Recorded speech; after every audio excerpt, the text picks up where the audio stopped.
Welcome back to the secret underground lair.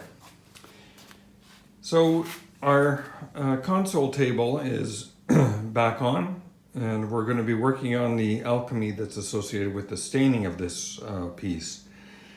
The stain that's going to be applied is actually two different stains. One is a gray willow, and the second is ebony.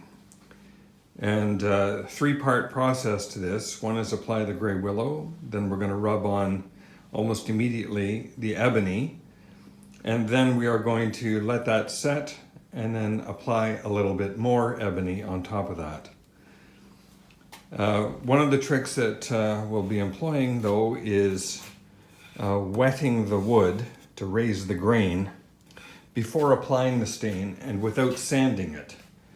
So that's what we're going to attempt today. So a little bit of staining chemistry.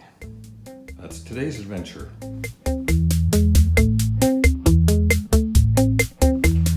of course, before I want to do any staining, I want to get the pieces that we're going to stain sanded up to 180, maybe even 220. I'll judge that when I get that close.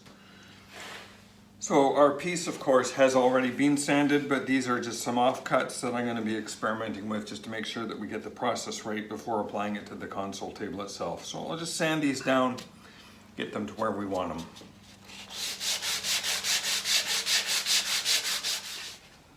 Okay, I've got our three pieces of wood sanded up to 220, and I'm going to zoom in a little bit closer to take a look at these pieces of wood. So what we have here is our Brazilian pine. This is kind of standard yellow pine, nicely close-grained pine. This is typically used on the sides of the piece where the top meets the rail. And then this is a little bit more open-grained yellow pine. Find this on the face of the drawers. So each of these are likely to take the stain a little differently. So hence the reason for this little bit of experimentation. The Brazilian pine kind of looks a little bit like oak in that the pores of the wood are very visible. It actually is, in resemblance to other woods, it's closer to teak than to oak, but it can stain up very nicely to look like teak. So what I'm going to be doing for these pieces first is wet the wood. That has an effect of raising the grain, and I'll show you the difference. Right now this wood is just smooth, beautifully smooth from the 220 grit paper. But by wetting the wood, the grain gets raised a little bit and becomes bumpy again. And each of them will have a slightly different effect. So.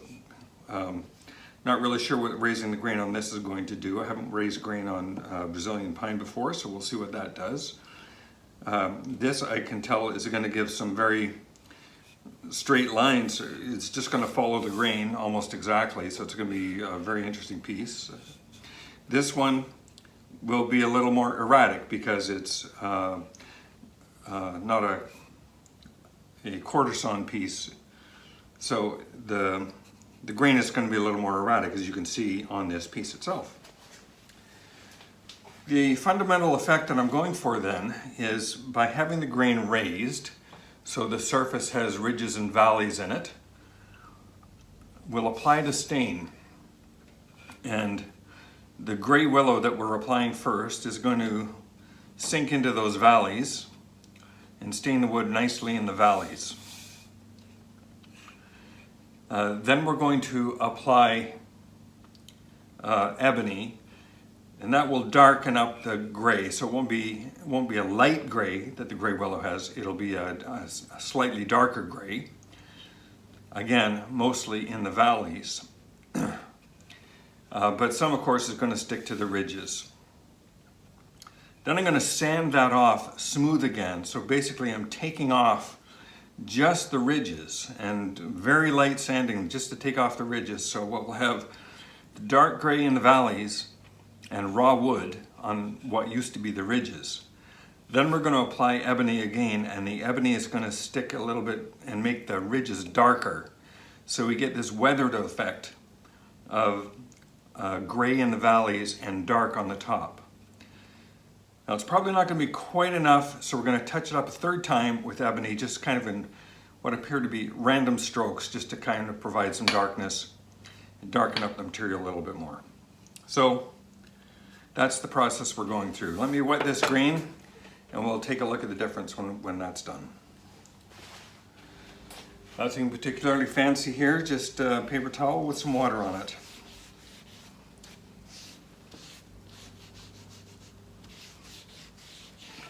One of the neat things I like about this is just wetting the wood. You can see what it would look like if it were just stained that color, or just stained without putting any, sorry, if it was varithined without putting any stain color on it at all. This is the natural color of the wood.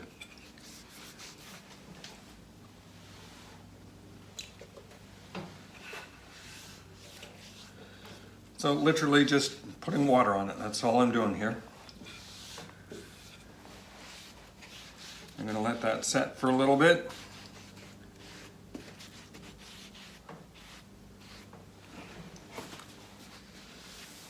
Come back in about 10 or 15 minutes and see what effect we have here.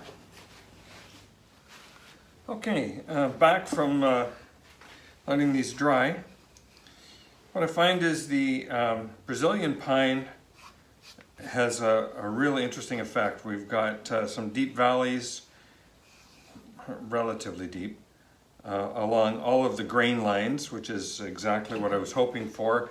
And some of the little cells, the open cells here, the wood has raised up around them. This piece surprised me a little bit. There's very little raising at all on this piece of close grained pine. And this one kind of raised up the way I expected. So the grain, the dark portion is recessed and the light portion has raised up. So we'll apply some stain here, and what I would expect to see then is that the gray is going to, the gray and ebony mix is going to settle into the pores, the valleys, once we sand this off. So let's see what happens. First put on the gray. This is going to be rubbed in pretty hard. Of course, these stains do require good stirring. They have a lot of compounds in them that seem to settle to the bottom and are quite thick. So, yeah, it needs to be stirred up very well.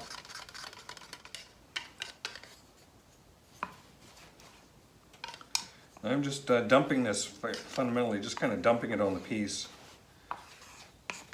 And we're going to rub it all over.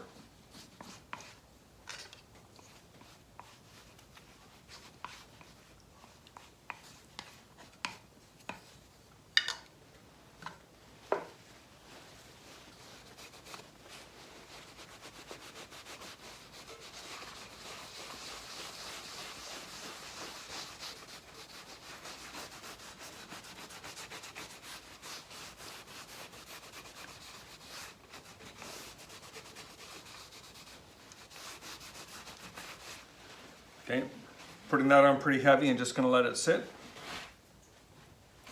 As soon as I get the other two pieces with gray on, I'm going to put the ebony on, so this won't even have a chance to dry.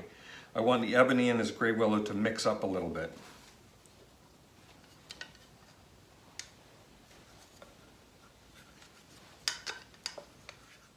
And again, because we are going for a weathered look, I'm not concerned that I get complete and total coverage on the piece.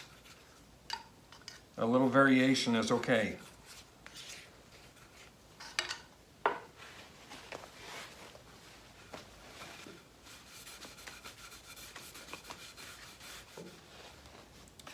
On this piece, there are a couple blemishes where I haven't sanded completely smooth, and I've done that deliberately just so that we can see what the effect of a poorly finished piece will be after stain is applied.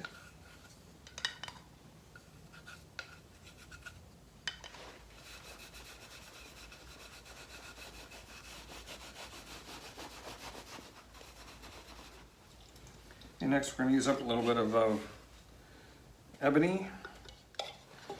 Now for this piece too, we're putting on this ebony.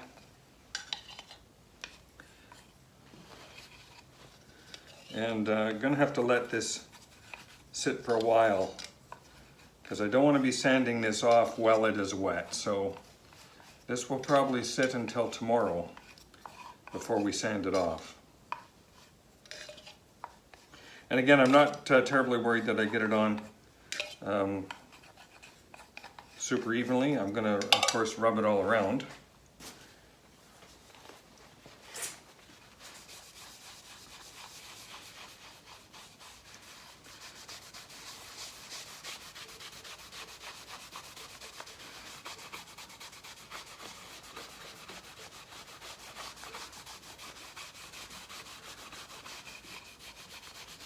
So what we have here now is just a dark gray, a very dark gray. With some wood grain showing through. And I'm rubbing this pretty hard.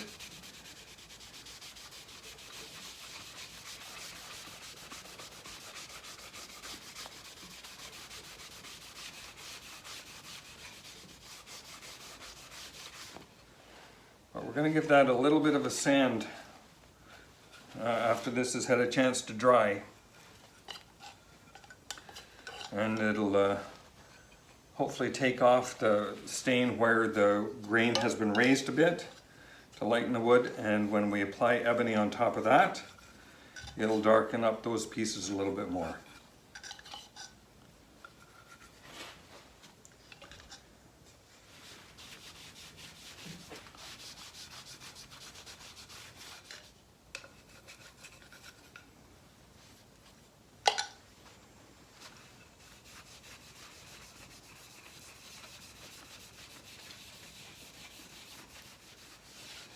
This one, the grain is quite apparent. It's kind of an interesting effect. I like it.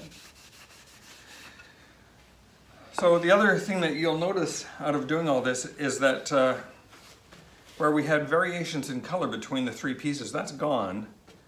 So we're consistent color matched now.